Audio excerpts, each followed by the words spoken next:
Just wanted to give you guys a soft update on my recovery. At least, I know I still don't feel really good, but my cognitive impairment, for the first time in the last 10 years, I haven't felt this clear minded since 2015, 2016.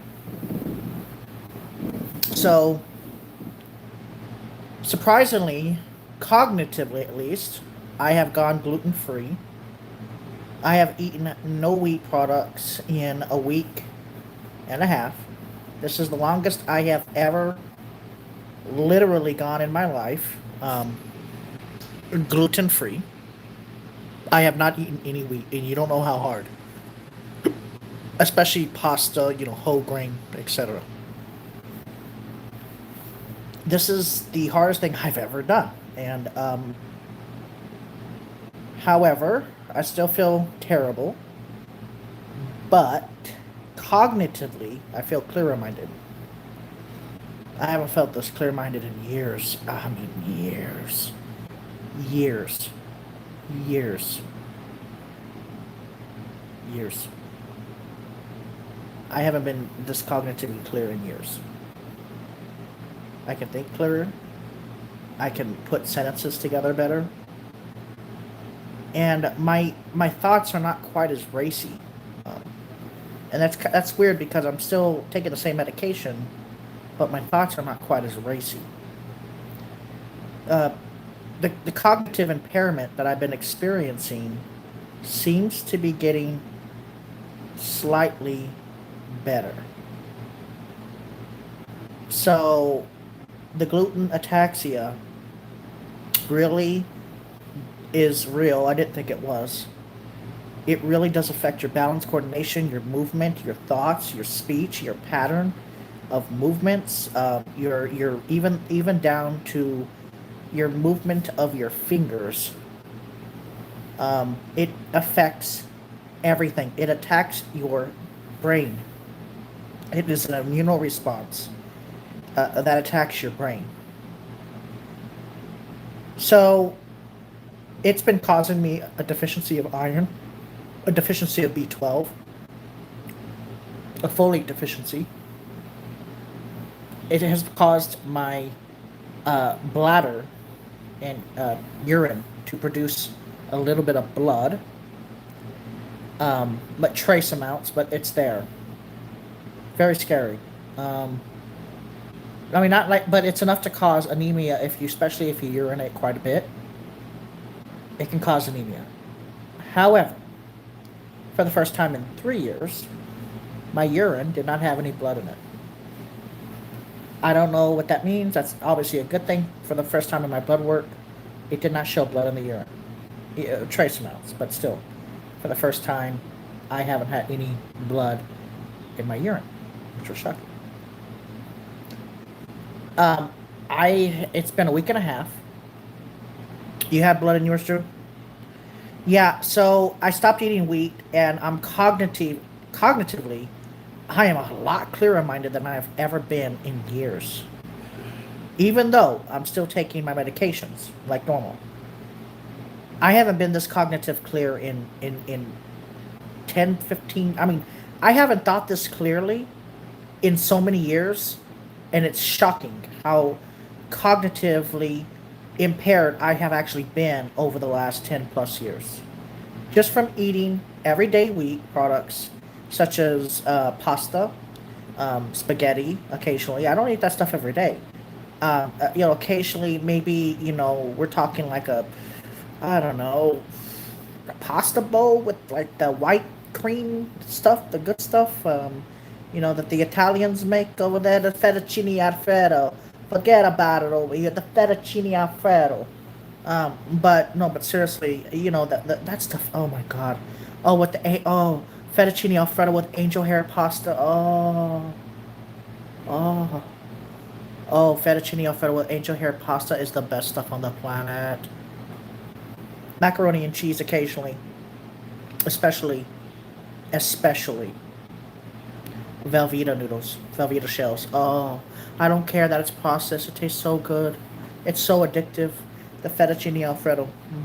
And the angel hair pasta. Oh, and then don't forget. Oh yeah, with parm. Oh shoot, yes, the Velveeta shells on top of Parmesan cheese is just. Mwah. Can't have it. So can't have it. For me, I cannot have it. My anxiety is real bad, still, because it's hereditary. But my cognitive thinking skills. I mean, I was playing. Let me give an example. I usually play piano tiles too, um, and I usually like I won't get past like 200. Like if I was playing like, on the certain levels, like at 200, and I usually end up effing up. Well, guess what? For the first time in 3 years, I was able to cognitively pass all the way to about 1,000, which I was never able to do on a certain level. And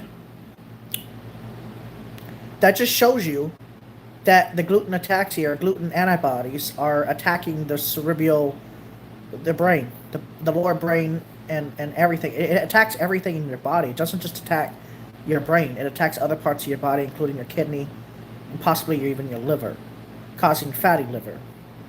Now, just because you have a little bit of elevation in your ALT or AST does not mean you have liver disease. It just means that your liver function is not as good as it could be. Now, if your blood work shows that your liver is above 1,000, or you have liver failure, or if your other levels are showing really high, then you also have kidney failure. You don't want that, or EGF or EGFR or EGFT or EGR, I think it is. But the point I'm making is, while I'm still not feeling good, my cognitive part of the feeling bad part is seems to be waning. Cognitively, I haven't been this clear-minded, like I said, in years. And it's just the gluten is fucking me up. It is just it. It's been eating at me for years, and I did not know it was that bad. I did not know that I was literally destroying my body physiologically by eating gluten. How do you even get this allergy? Only white people like me get this kind of shit. Like, oh, you gotta be gluten free. No, it's real. It is literally real.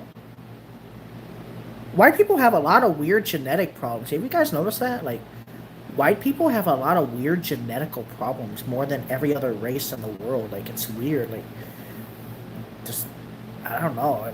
It's just weird. Like, I've noticed that. Like, we're sensitive to like drugs or medications or even food. And then there's some people that can just down everything, have absolutely no issues eating the weirdest crap on earth, and I barely eat a little pasta, and on my brain's like, oh, like no, it doesn't make sense. I hope to get better because I want to get back up on my feet. I want to lose a lot of weight. I want to see if I can get my heart in better shape and get back to normal. I want to get back to normal. I want to get back to having a really good job. I want lots of money for security. Uh, I want a good job. I want lots of money. I want to be able to stand for 10 hours straight like I used to be able to do when I was a kid. I used to roam the Texas on freaking walking and running, dude. I walked, when I was young, I walked to Del Rio. I literally walked almost 200 miles in like 3 days when I was younger. I used to be able to freaking walk a marathon practically in the winter time, not during the summertime. During the summertime, I wouldn't even attempt that. No. Texas is just a place you don't want to be during the summertime. Texas is that kind of place where it's just like, ooh, you were thin. Yeah, I know, Uncle Drew, but it's called being a fat boy. It's called being chubby. It's called being. It's weird though because I barely eat any food and yet I have all this weight on me. I think that's kind of weird. I barely eat enough to survive. Like I don't even eat 1,000 calories a day. That's how. And even with light exercise, I don't lose weight. I don't gain weight and I don't lose weight. It seems my body has perfected being just under, 200. at 290 pounds, but I'm not at 280. I'm not at 270. You know, I'm closer to the 250s. I've lost weight. I got weighed in an ER, and it said I weighed about between 240 and 260. I have lost a lot of weight, which is good. Now, avoiding the gluten, I don't know if I've done permanent damage. Probably I've done permanent damage, unless the body can heal, or if some other disease comes on suddenly. If I continue to avoid the stupid fucking wheat, which I love wheat, I love buns, I love burgers. A burger, I want a hamburger with buns. Now I have to eat burgers without anything. I can't eat burgers with no bun. And the gluten-free buns taste like crap. There's nothing good out there that tastes good with gluten-free. You cannot replicate the taste of wheat. It's impossible unless there's some company I don't know about. You can't. There's nothing better than tasting than a wheat bun with a hamburger with cheese, or wheat pasta with a delicious freaking spaghetti, or delicious freaking fettuccine alfredo. There's nothing in the world better tasting in the world. I don't think there's any food better tasting than pasta bowl with a little bit of shredded cheese, a little bit of parmesan, and pasta. You know, like a spaghetti without the sauce. I don't like red sauce because the tomatoes mess with my acid, but white sauce I can handle a lot better for some reason. I can do, oh my god, Alfredo sauce. Oh, dude. Anyways, okay. Fat people having fat people things. Okay. So, anyways, I need to lose weight. I need to gain my strength back if this really is a gluten issue. I need to fix all the damage that's been done to my muscles. It's called muscle wasting. I've had that because of the gluten, because of the hard movements of my body, and having a sedentary lifestyle for so many years, in a general. Now, I did walk today, and I was able to move very easily. And it's kind of weird that somebody that lived a sedentary lifestyle, especially in Ohio, is still able to move very easily. Like, I'm able to go to like Home Depot or Lowe's. I'm able to move around very easily, even though I've been bedbound for many years, especially with anxiety and worry about the anxiety.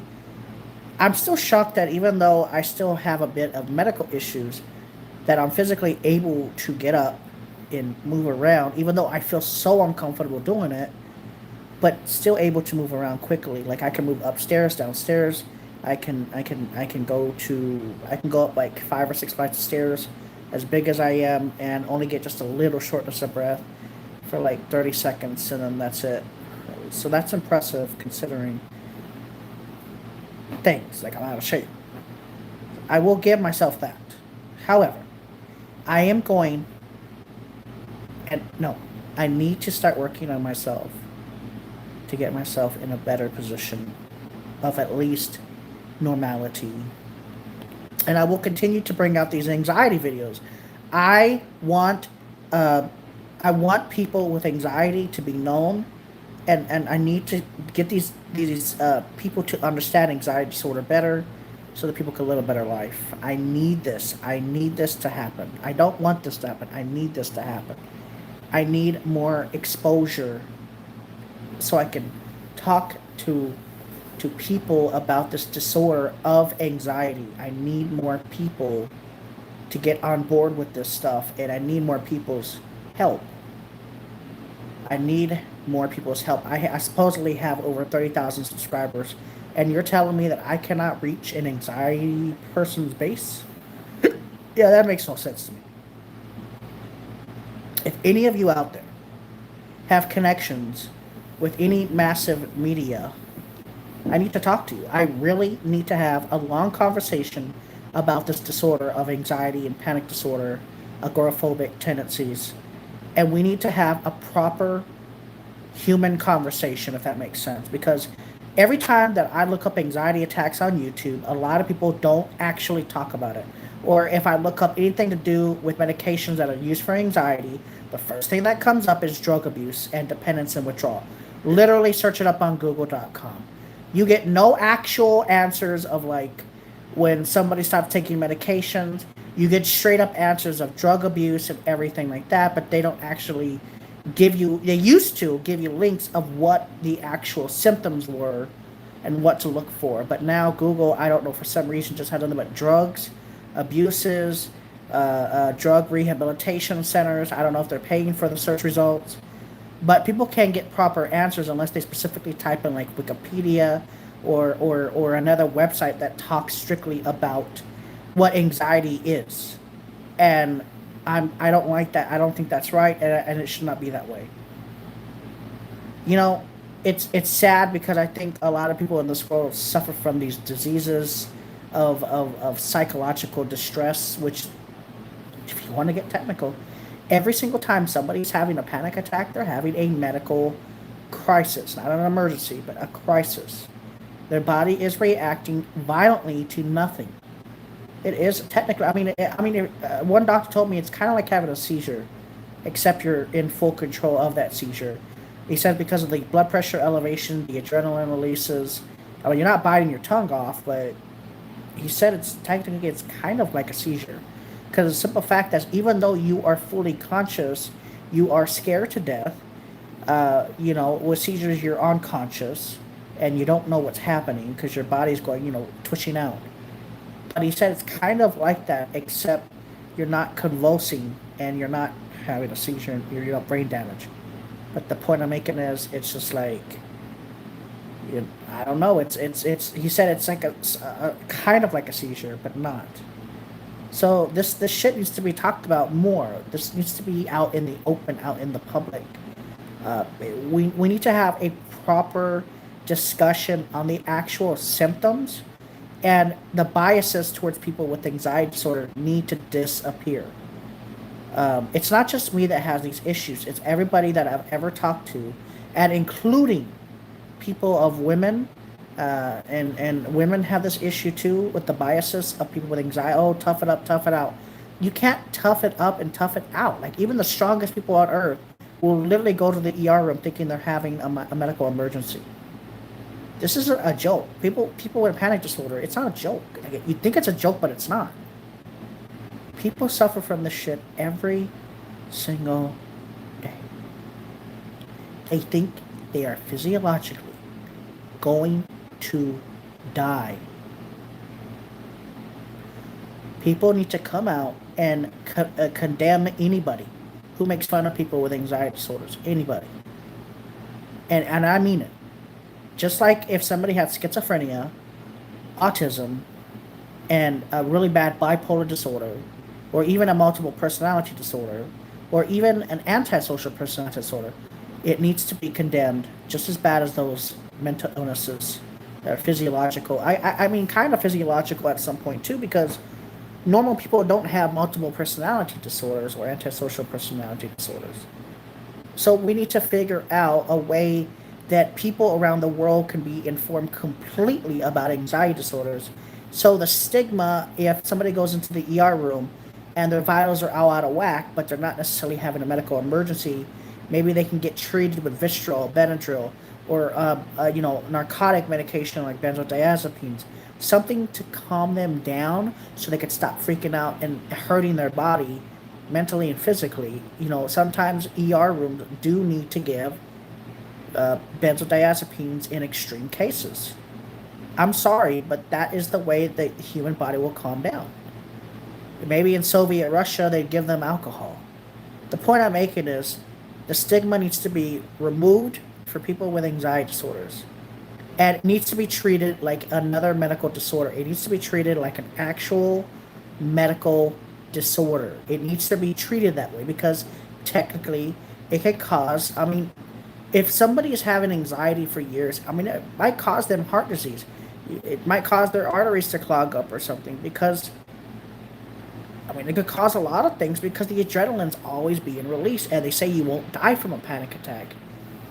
You may not die from a panic attack, but what if the panic attack turns into an irregular rhythm and you collapse and die over the years, after like in your 40s or 50s, because you've only been suffering it through your whole life, and then all of a sudden you have an actual medical emergency because Your body's been so stressed out because all that cortisol and adenosine and just constant stress. I mean, it could end up killing them prematurely. So something needs to be done with the stigma of anxiety, bro. I really need people to start talking about this. It's 2022, almost 2023. We need to have this medical diagnosis of anxiety as a medical disorder, not a psychiatric disorder, especially if people have had it for more than 10 or 15 years. It needs to be diagnosed as a medical condition, and it needs to be treated without biases, as a medical disorder, not a mental disorder, a medical disorder. It needs to be unbiased and needs to be treated that way. Period. Point blank. At the end of the day, if you agree with me, I hope you'll thumbs up this video. It's time anxiety and panic disorder be treated like a genuine medical disorder like high blood pressure. It needs to be treated with a CBT therapy. It needs to be treated with a therapy. It needs to be treated with medications. It needs to be treated with some sort of therapy to help the person calm down. It needs to be treated like an actual medical condition where the biases of doctors will disappear a little bit when you have something this severe. It needs to be treated this way. We need to stop playing around the bush. It's been so many years of anxiety being studied. Even in discharge papers in the United States now, they're putting that anxiety disorder may be a physiological disease or physiological in nature, being passed down by families. This is not it's a genetic disposition to anxiety and panic attacks. So I think, in my opinion, because people suffer so much when they're having these anxieties and panic attacks, it needs to be treated like a medical disorder. And it needs to be unbiased. So if you want to push out antidepressants, therapy, whatever makes you feel better, it needs to be treated. Nobody should suffer if they know that there's medications and therapy out there that could help them. Or even just therapy for mild cases. Something needs to change. Something needs to change. This has to change. Something needs to change. Something needs to change. So I don't know if you guys will agree with me or not, but something needs to change. Thank you guys for watching. Have a good day, okay?